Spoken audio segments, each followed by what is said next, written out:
They say life is what happens when you're busy making other plans. I suppose that's true, though I never expected life to come crashing down one Saturday afternoon, with a baby in my arms and a husband sitting across the table, pale and trembling.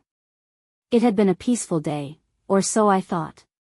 The kind of day where the mundanity of folding onesies and wiping drool from the baby's chin felt grounding, almost comforting.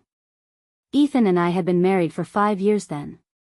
5 years that, to me, felt like they had roots in something unshakable.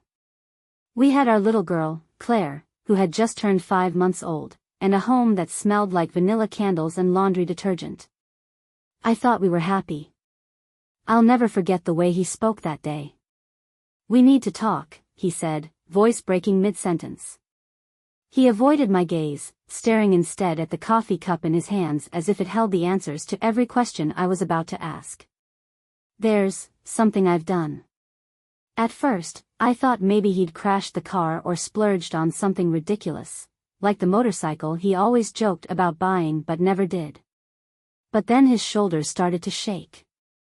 His chest heaved with breaths that bordered on sobs. "You're scaring me," I said, clutching Claire closer. My voice was calm, but inside, a storm was brewing. Fear, confusion, it all swirled together. And then he said it. "I cheated." The words hit me like a physical blow. For a second, I thought I might have misheard him. But then he kept talking, spilling everything like a dam breaking after years of quiet pressure. He told me her name, Emily.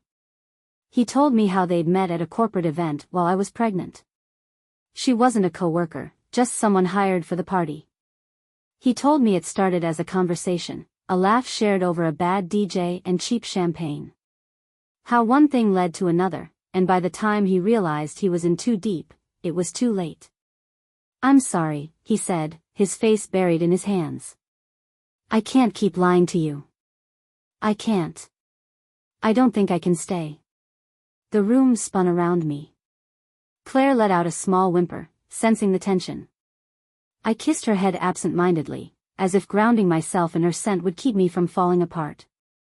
"You're leaving us?" My voice was cold, alien even to my own ears. He looked up, tears streaking his face. "I don't know how to fix this."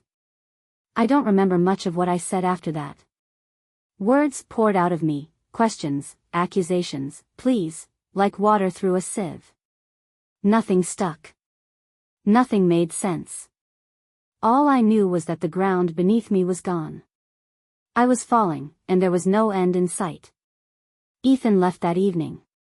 He said he needed space to think, but I didn't know if that meant a few hours, a night, or forever. He kissed Claire's forehead before he walked out the door, his tears dripping onto her soft pink onesie. I stood in the doorway, watching him go, clutching her so tightly that she let out a startled cry. That night was the longest of my life. I sat in the rocking chair in Claire's nursery, her tiny body cradled against mine. She slept peacefully, oblivious to the tidal wave that had crashed through her parents' lives. I envied her. I envied the innocence of not knowing how fragile things could be. Ethan's words played in my head on an endless loop. "I cheated. I can't stay." Over and over, until they lost all meaning and became just noise. How could this be real? We'd been through so much together. Late night talks about our dreams, road trips with the windows down, the joy of finding out we were going to be parents.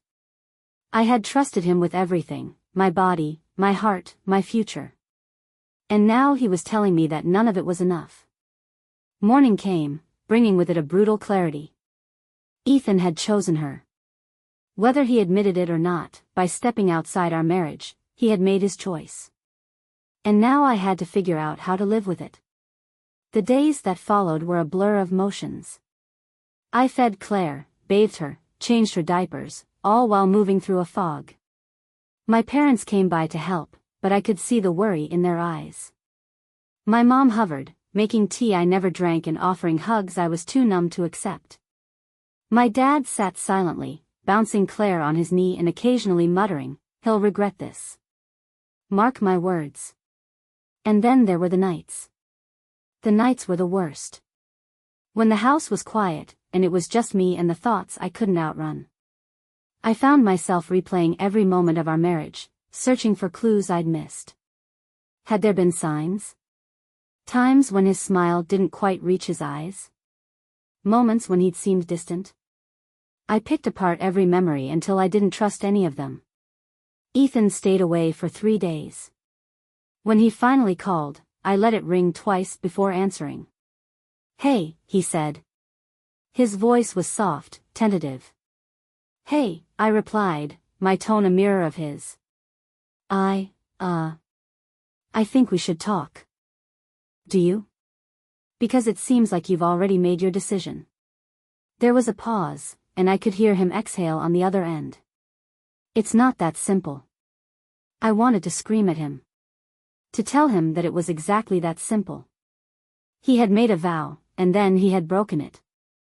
What could possibly be more straightforward than that? But I didn't scream. I didn't cry.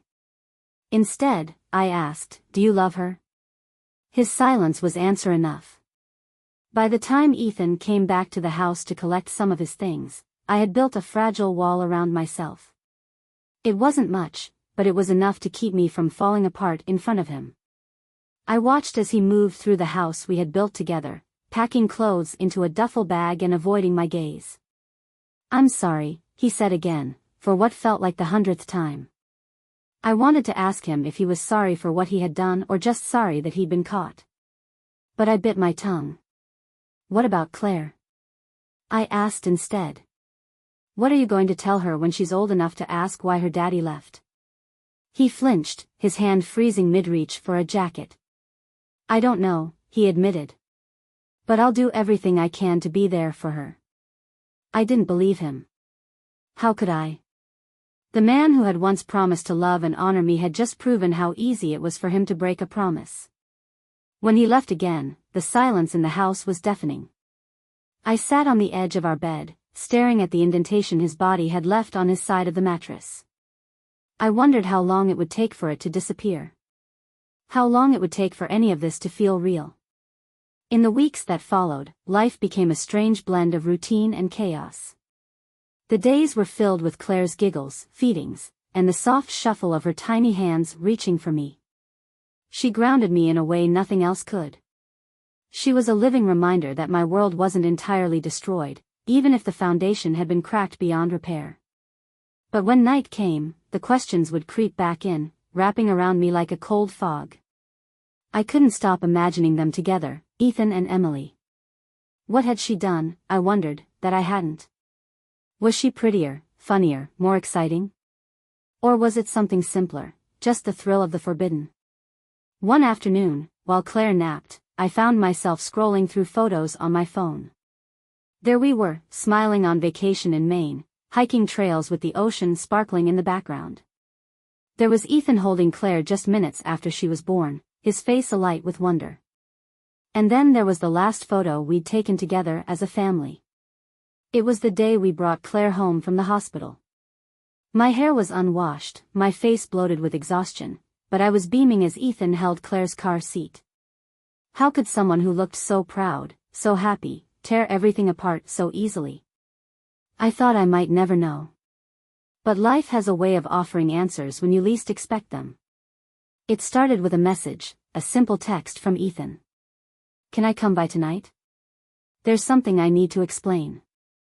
I stared at the screen, my stomach twisting.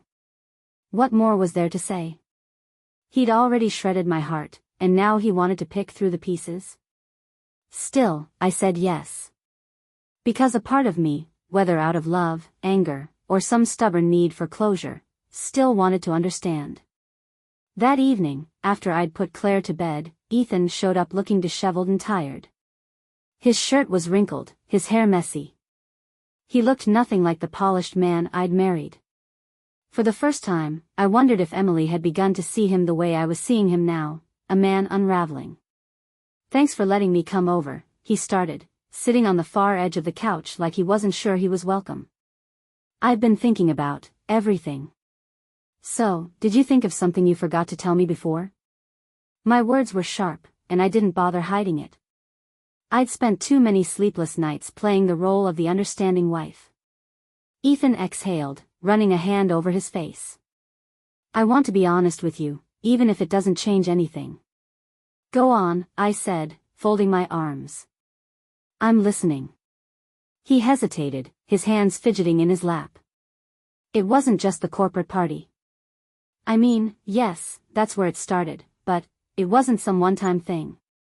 It became more. We saw each other for months. My chest tightened, but I kept my expression calm. How thoughtful of you to finally clarify that. I'm sorry, he said again, his voice breaking. You don't deserve this. I don't deserve you. But the truth is, I felt, he paused, searching for the right word. Lost. After Claire was born, everything changed. You were tired all the time, and I felt invisible. Invisible? My voice rose, trembling with disbelief. I was taking care of our newborn while recovering from childbirth, Ethan. You think I wasn't tired? You think I didn't feel invisible when you came home from work, barely looked at me, and stared at your phone all evening? He winced but didn't argue. I know, he said softly. I know I failed you. I failed us. But it wasn't her fault, Emily's, I mean. She saw me. I let out a bitter laugh. She saw you? What does that even mean? You think she's some magical being who understood you in ways I couldn't? Of course she saw you. She didn't have a baby crying in her ear or bills piling up on her counter. She didn't have the weight of a family on her shoulders. He hung his head, his hands gripping the edge of the couch like he was holding on for dear life. You're right, he whispered. But it doesn't make what I felt any less real. I stood up, pacing the room. I didn't know whether I wanted to cry or scream. So what's the point of all this? Why are you telling me this now? I wanted you to know it wasn't because of you, he said, his voice cracking. You're an amazing mom, and you've always been more than I deserved. This was my failure. Not yours. For a moment, the words hung in the air, heavy and suffocating. Then I nodded, swallowing the lump in my throat. You're right about one thing, I said quietly. This was your failure. And I'm done paying for it. Ethan looked like he wanted to say something else, but I cut him off with a wave of my hand. You should go, I said. I need to get some sleep. He stood, his shoulders sagging. I'll see you tomorrow when I pick up Claire. I didn't answer. I just stood there, arms crossed, until the door closed behind him. And when it did, I let out a shaky breath. My heart still ached, and my anger still burned, but for the first time, I felt the smallest flicker of strength rising inside me. He might have broken my trust, but he hadn't broken me. Not completely. Ethan's visit left me raw, but it also left me resolute. For months, I had been trying to make sense of his betrayal, searching for the reasons in myself, in our marriage, in the corners of a life that once felt so solid. But hearing him speak the words, his failures, his selfishness, gave me the clarity I didn't know I needed. This wasn't about me. It was about him. I spent the next day sorting through the remnants of our life together, each drawer and closet revealing fragments of a man who no longer belonged in this house. A pair of cufflinks from our wedding day, a half-empty bottle of cologne I'd bought him for Christmas, the concert ticket stub from a date night long ago. Each item felt like a ghost, haunting me with memories of a version of Ethan I thought I knew. But the most gut-wrenching discovery came that afternoon when I was cleaning out the home office. Hidden in the bottom drawer, beneath stacks of old paperwork, was a small velvet pouch.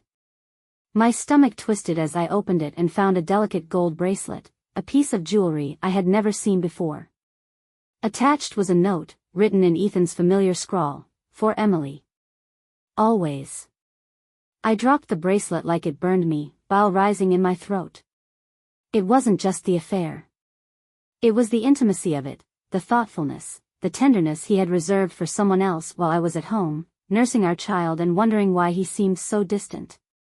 That night, I called my best friend, Sarah, desperate for a voice that wasn't my own.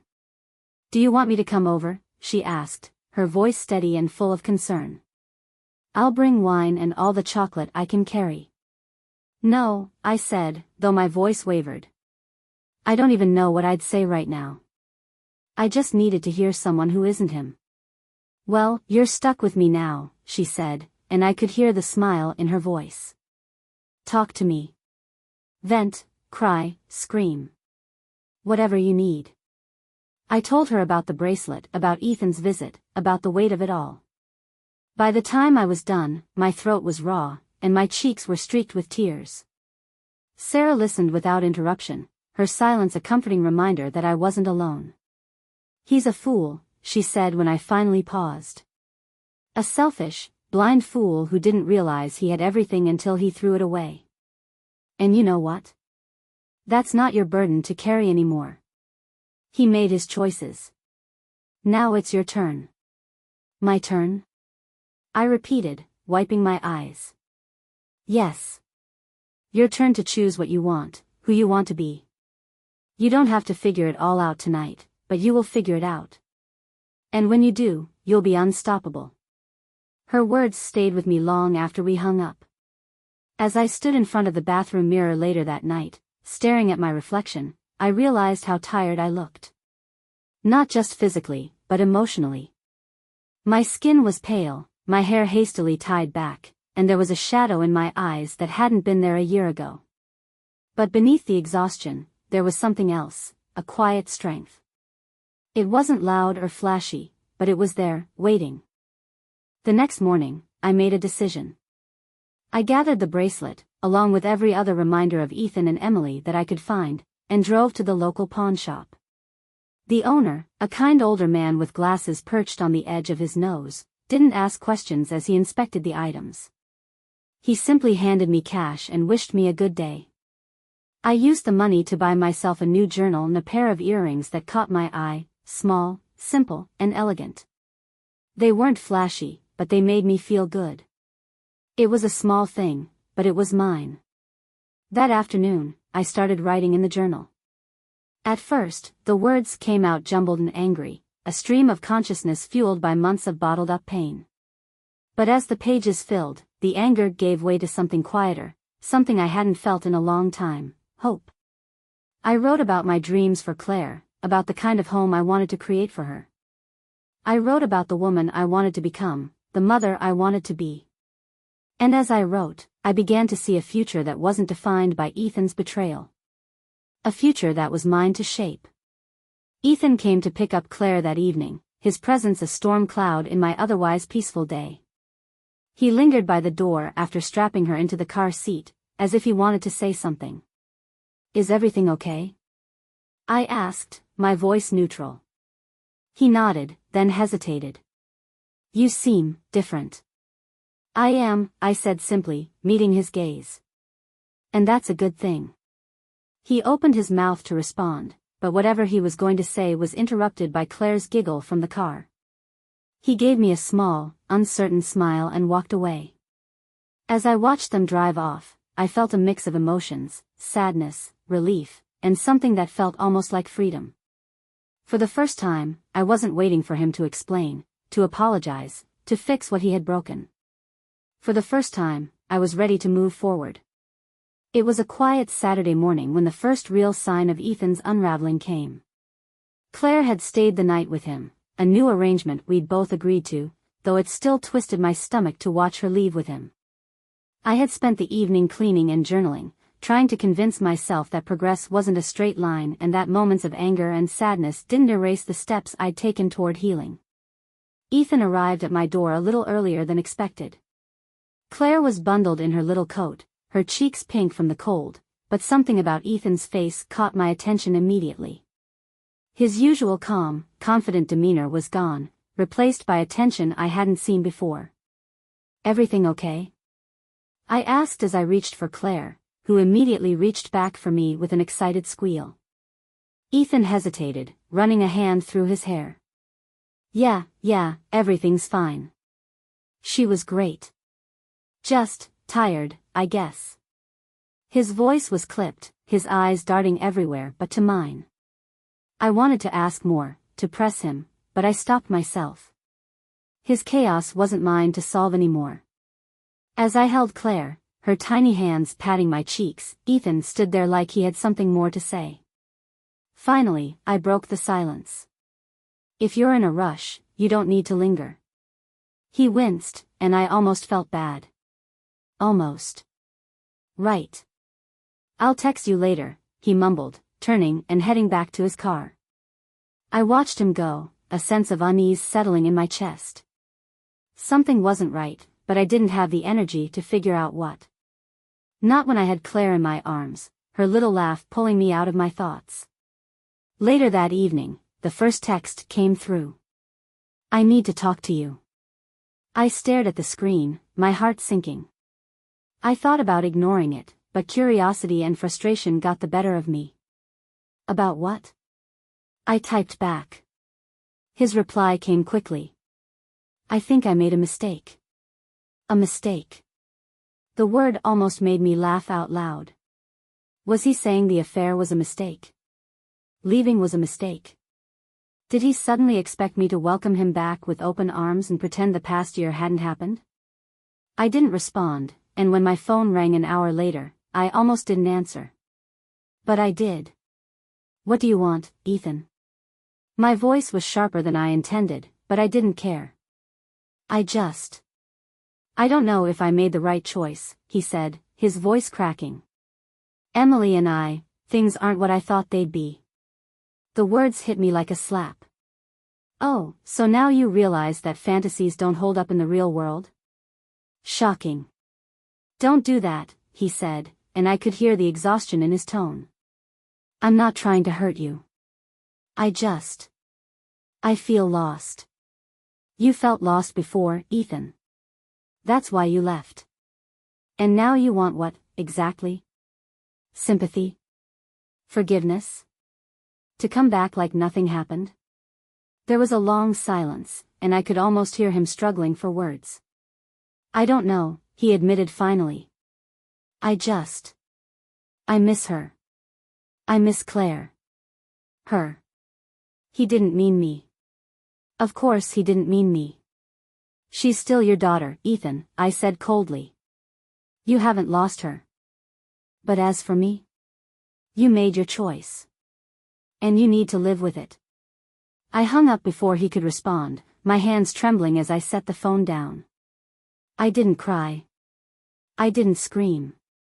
I just sat there, staring at the wall, letting the anger simmer beneath my skin. The days after that call passed in a strange haze. Ethan didn't text again, and I didn't reach out. Instead, I focused on Claire, on work, on rebuilding the life I had so carefully pieced together since the day he left. But I couldn't shake the feeling that his unraveling wasn't over. It was like watching a storm in the distance, knowing it was heading your way but not knowing when it would hit. And then it happened. I was cleaning up after dinner one night when my phone buzzed with a message from Sarah. You're not going to believe this. Before I could reply, a second message came through, this time, a screenshot. It was from Emily's social media page. The caption read, "Sometimes love just isn't enough. Taking time for me." There was no sign of Ethan anywhere on her profile. I stared at the screen, my emotions a chaotic swirl of vindication, sadness, and something else I couldn't quite name. It was clear Emily had moved on, and from the timing of Ethan's recent behavior, I suspected it wasn't her decision alone. Sarah called seconds later. I saw her post and thought of you immediately, she said, her voice filled with equal parts excitement and outrage. Do you think he's going to try to come back? He already has, I admitted, my voice weary. What? When? He called me the other night. Said he felt lost. Said he missed Claire. I told him he made his choice. Good, Sarah said firmly. He doesn't deserve to waltz back into your life like nothing happened. I know, I said. And I did. But knowing didn't stop the questions from creeping in. What if he was serious about changing? What if he wanted to be better, for Claire, if not for me. But then I thought about that bracelet. About the nights I'd spent crying in the dark while he was somewhere else, living a life that didn't include me. And I knew there was no going back. The next time Ethan showed up at my door, he didn't call or text first. It was late, and Claire had just fallen asleep after a particularly cranky evening. I was in my pajamas, scrolling mindlessly on my phone, when the doorbell rang. For a moment, I thought about pretending I wasn't home. But when I peeked through the peephole and saw him standing there, his hands shoved deep into his coat pockets, I knew he wasn't going anywhere. I opened the door just enough to lean against the frame. "What do you want, Ethan?" He looked up at me, his eyes tired and glassy. "I need to talk." "About? Can I come in? Please." I hesitated. I didn't want to let him in, not into the house, not into my head. But part of me, the part that still hadn't entirely let go, couldn't leave him standing out in the cold. I stepped aside and motioned for him to follow. He sat on the couch, shoulders slumped like he was carrying the weight of the world.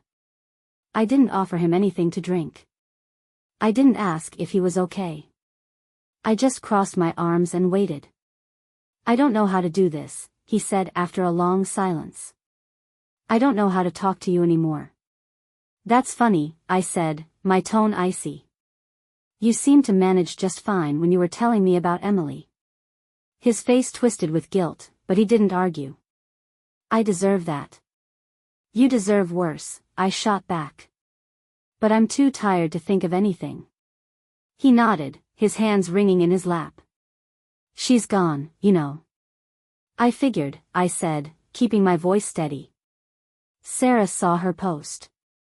Looked like she was done with you." The words landed harder than I intended, but I didn't regret them. He needed to hear it. "Yeah," he said quietly. "She ended things a few weeks ago. Said she couldn't handle the guilt anymore." I snorted. "Guilt? That's rich." "I know I hurt you," he said, his voice cracking. "I don't expect you to forgive me, and I don't blame you if you hate me. But I don't want to lose Claire. I want to be better, for her." I stared at him, trying to gauge his sincerity. He looked like a shell of the man I used to know, and for a fleeting moment, I felt a pang of pity. But pity wasn't enough to erase the damage he'd done. "I'm not stopping you from being her father, Ethan," I said finally. "But you don't get to walk in here and play the victim. You made choices. And those choices hurt me. They'll hurt her, too, when she's old enough to understand." "I know," he said, his voice barely above a whisper. "And I hate myself for it." "That's your problem," I said, leaning against the arm of the couch. "Not mine. My only job is to protect Claire and give her the best life I can. You can either be part of that, or you can walk away like you've been doing." He looked up at me, his eyes glassy with unshed tears. "I don't want to walk away." "Then prove it," I said. "Because words don't mean anything anymore." Ethan's attempt to make amends was tentative at first. He started showing up on time for his visits with Claire, bringing little gifts and making an effort to engage with her. At first, she was shy around him, hesitant to climb into his arms or giggle at his antics. But gradually, she warmed up, and I saw glimpses of the father he could be. It was bittersweet. Watching him with Claire was a reminder of the family we were supposed to be. But it also cemented my resolve that we couldn't go back. The trust was gone, and no amount of guilt or regret could rebuild what he had destroyed. One evening, as I was tidying up after dinner, Sarah called. "I just saw Ethan at the park with Claire," she said. "He looked different." "Different how?" I asked, setting down the dish I was scrubbing. "I don't know. Lighter, I guess. Like he's trying." I sighed. "He says he wants to be better. For Claire. And for you?" "No," I said firmly. "Not for me. That ship sailed the day he decided I wasn't enough." There was a pause on the other end of the line. "You're really done, aren't you?" "Yes," I said, surprising myself with how steady I sounded. I'm done. That night, after Claire was asleep, I sat down with my journal. I wrote about the ache of watching Ethan try to rebuild his relationship with Claire while knowing we'd never rebuild ours. I wrote about the anger that still bubbled beneath the surface and the strange mix of relief and sadness that came with moving on. And then, for the first time, I wrote about the future. Not the future I'd planned with Ethan, but the one I was starting to envision for myself. A future where I wasn't defined by his betrayal. A future where I was stronger, freer, and happier than I'd ever been. It wasn't a clear picture yet, but it was there, waiting for me. And for the first time in a long time, I felt like I might be ready to reach for it. Ethan's presence became a regular fixture in Claire's life, and, in turn, mine. At first, it felt strange to see him walk through the door every few days, his voice soft and cautious as he greeted Claire. She'd toddle to him on unsteady legs, her smile hesitant but growing wider with each visit. It was hard not to feel a pang of something, anger, maybe, or sadness, when I saw the love in her eyes for him. I had once looked at him like that, too. Still, I stayed civil. I owed Claire that much. Ethan and I managed polite, clipped conversations about nap schedules and teething remedies. I drew boundaries where they were needed, insisting that pickups and drop-offs remain brief, that we stick to the parenting plan we'd established. It wasn't easy, but it was necessary. Every now and then, though, he'd slip. A comment too personal. A lingering glance. "You look good," he said one afternoon as I handed him Claire's diaper bag. His voice carried a note of something I didn't want to name. Regret, maybe. "Thanks," I replied, not looking up. I focused on adjusting the strap of the bag, my hands busy with something, anything, to avoid meeting his gaze. "I mean it," he pressed, his tone softer now. "You've always been." "Ethan," I interrupted, my voice sharp enough to cut through his words. I finally looked up, meeting his eyes with a firm glare. "This isn't that kind of conversation." He blinked, taken aback, and then nodded quickly. "Right. Sorry." But he wasn't sorry. Not really. And I wasn't sorry for shutting it down. It was during one of Claire's weekends with Ethan that I decided it was time to take another step forward, just for me. Sarah had been gently nudging me for weeks, suggesting I get out of the house, reconnect with the world outside of motherhood and heartbreak. "You don't have to go on a date or anything," she'd said. "Just go do something that reminds you of who you are." So that Saturday, I did. I booked a spot in a painting class at a local studio, something I hadn't done since college.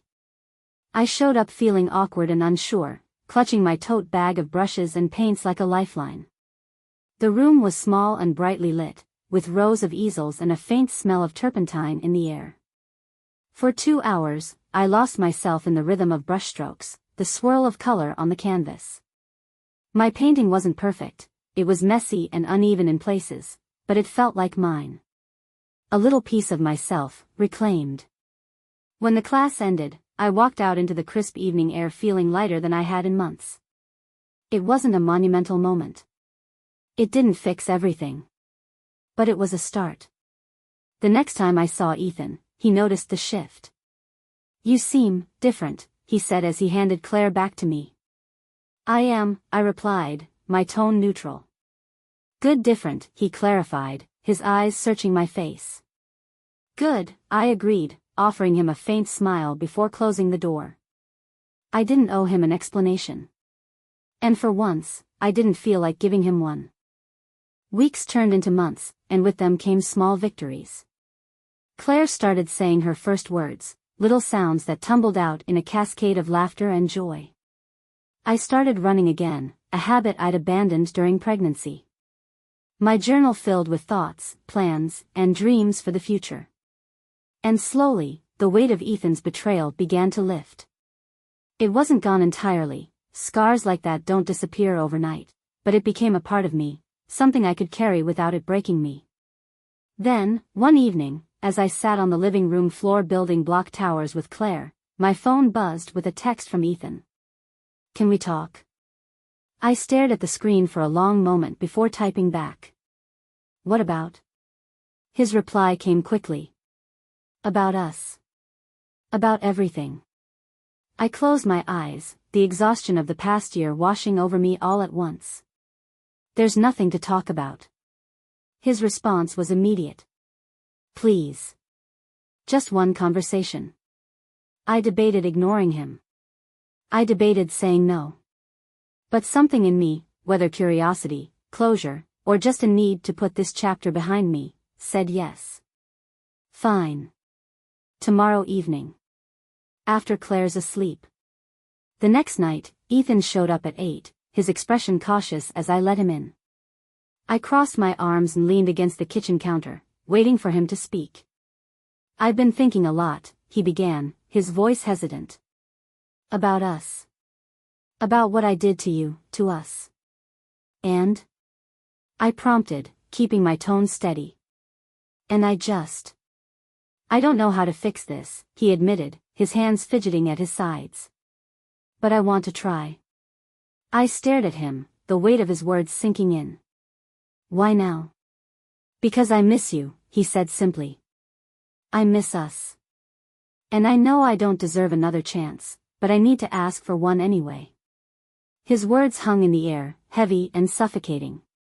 For a moment, I let myself imagine what it might look like to say yes. To let him back in, to try to rebuild what he had broken. But then I thought about the sleepless nights. The weight of betrayal. The woman I had become in the aftermath of his choices. No, Ethan, I said quietly but firmly. You don't get to come back now. Not after everything. His face crumpled, and for a moment, I thought he might argue. But he just nodded, his shoulders sagging in defeat. I understand, he said, his voice barely above a whisper. And for the first time, I felt a sense of finality.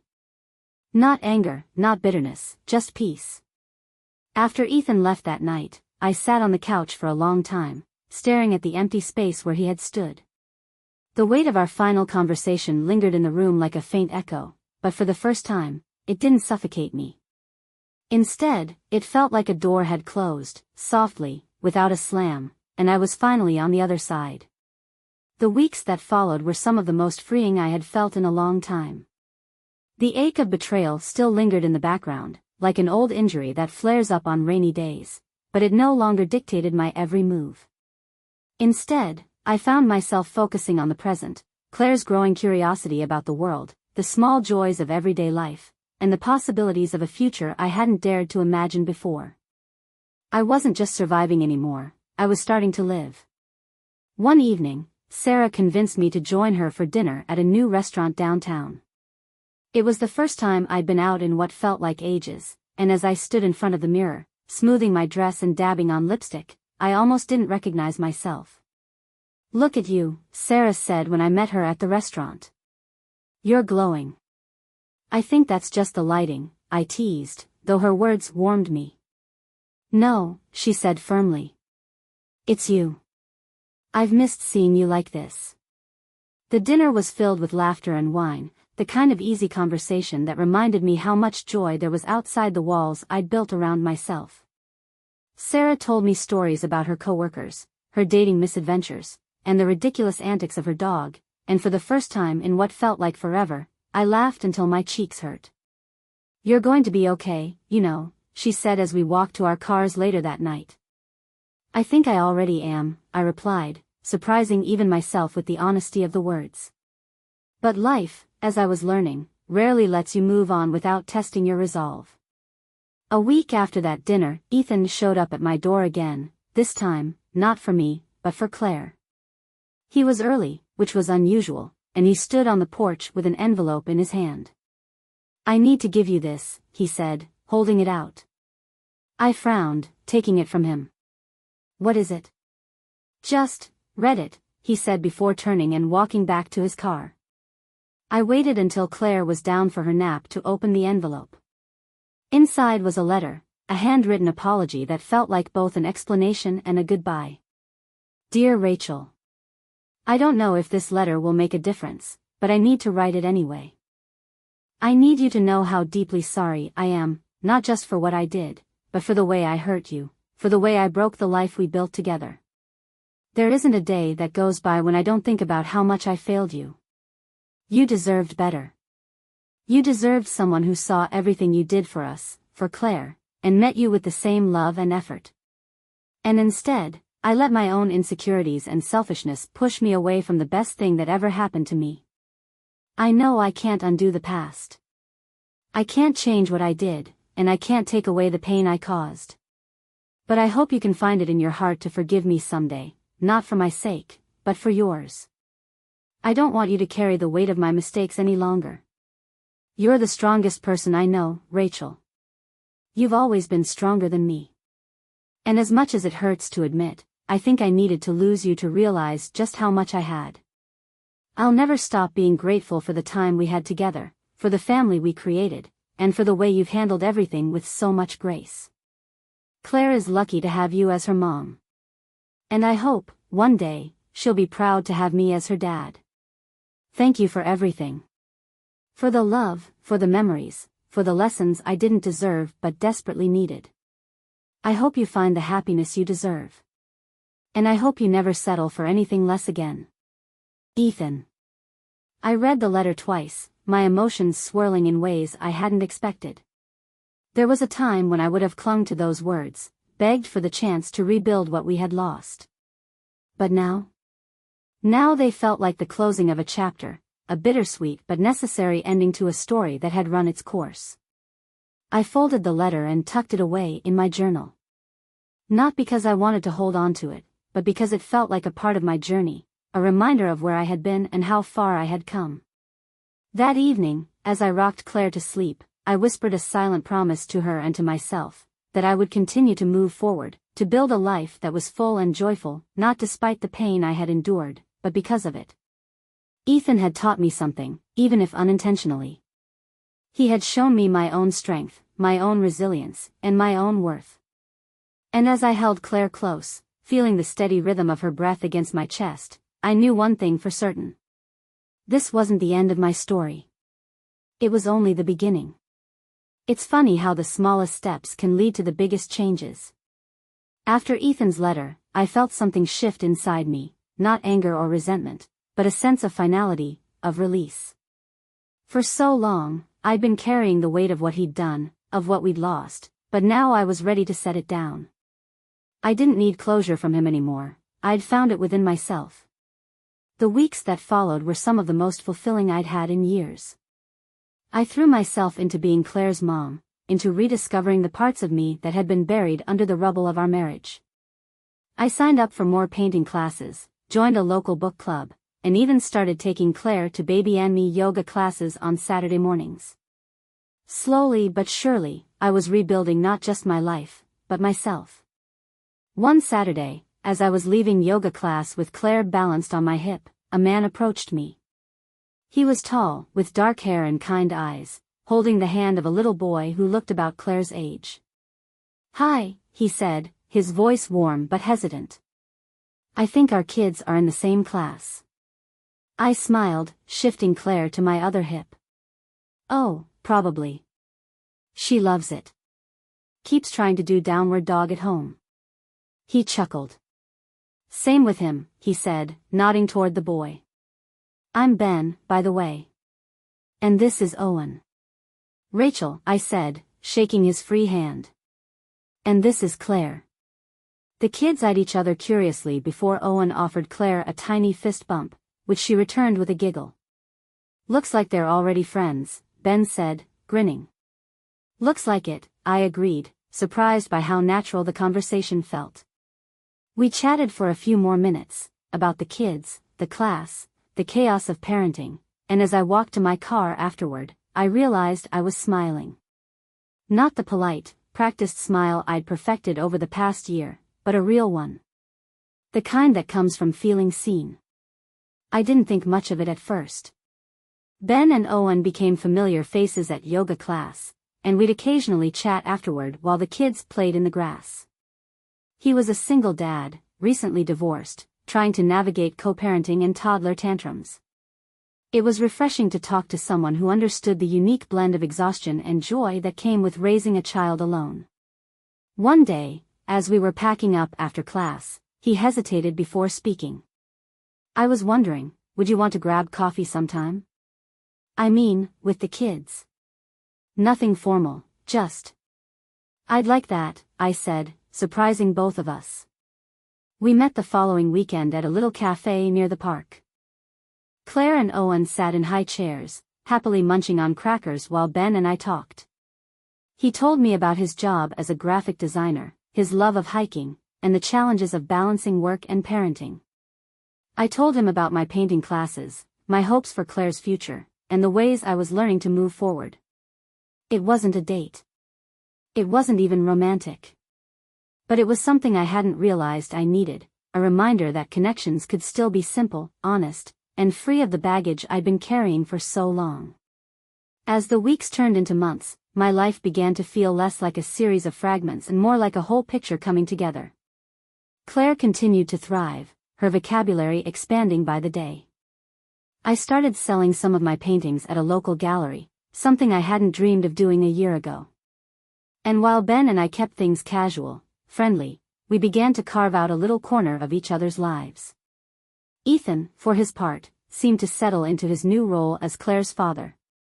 He kept his visits consistent, showed up for her milestones, and even began contributing to her college fund. Our interactions remained polite but distant, and for that, I was grateful. He had his path, and I had mine. One evening, as I was tucking Claire into bed, she looked up at me with her big, curious eyes and said, "Mama happy?" Her words caught me off guard. "Am I happy?" I repeated, brushing a curl from her forehead. She nodded, her tiny hands clutching her stuffed bunny. "Happy?" I smiled, my heart swelling. "Yeah, baby. Mama's happy." And I meant it. For the first time in what felt like forever, I wasn't pretending. I wasn't pushing through for the sake of appearances or holding my breath for the next wave of heartache. I was happy, not in the way I'd imagined my life would be, but in the way I had made it. That night, as I sat on the porch with a cup of tea, I thought about the journey that had brought me here. The heartbreak, the anger, the sleepless nights filled with questions that had no answers, it had all been a part of the story. But it wasn't the whole story. I wasn't defined by Ethan's betrayal, or by the life we'd lost. I was defined by the way I had picked myself up, piece by piece, and built something new. By the love I poured into Claire, the joy I found in small moments, and the strength I never knew I had. This was my life now, imperfect, messy, and beautiful in ways I hadn't expected. And as I sat there, listening to the hum of crickets and the soft rustle of leaves, I realized I wouldn't trade it for anything. It had been over a year since Ethan walked out of my life, and as I sat in the park on a warm spring afternoon, I could feel just how far I'd come. Claire was toddling through the grass, her giggles carrying in the breeze as she chased a butterfly. The sun warmed my face, and for the first time in a long time, I felt fully present, not weighed down by the past, not consumed by worry for the future, but rooted in this one beautiful moment. Ben and Owen were there too, sitting nearby on a picnic blanket. Owen held a juice box in one hand and a dinosaur in the other, occasionally looking up to watch Claire with the kind of admiration only toddlers can muster. Ben glanced over at me, his smile easy and genuine. "It's a good day," he said, leaning back on his elbows. "It is," I agreed, surprising myself with how true the words felt. There was something simple and effortless about my friendship with Ben. It wasn't the grand, sweeping romance I had once imagined my life would hold, but that didn't matter. It was kind, steady, and safe, a foundation I could trust. For now, that was enough. Ethan had become a steady figure in Claire's life. He showed up for his weekends, called her during the week, and even attended her first birthday party since the separation. It was a quiet affair, just family and close friends, but it was proof that we were learning how to coexist for Claire's sake. I won't pretend it was easy. There were still moments of tension, awkward silences that reminded me of everything we'd lost. But there was also growth. He respected the boundaries I had set, and for that, I was grateful. The night of Claire's party, after everyone had gone home, Ethan lingered for a moment on the porch. "She's amazing, you know," he said, his voice soft as he watched Claire through the window, playing with the stack of books she'd just unwrapped.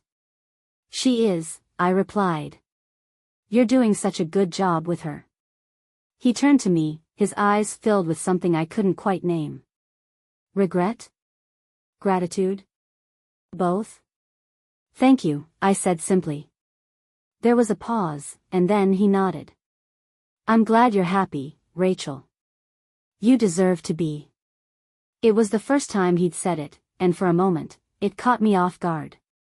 But then I realized he wasn't saying it for me, he was saying it for himself, a way of making peace with what he'd done. And that was okay. I didn't need his validation. I'd already found my own. Months passed, and life continued its slow, steady rhythm. Claire grew taller, her babbling turning into full sentences. My paintings began selling more regularly, and I even started teaching a small art class at the local community center.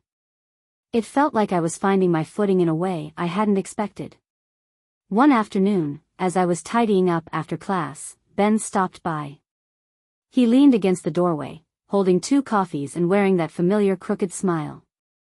"For the teacher," he said, holding one out to me.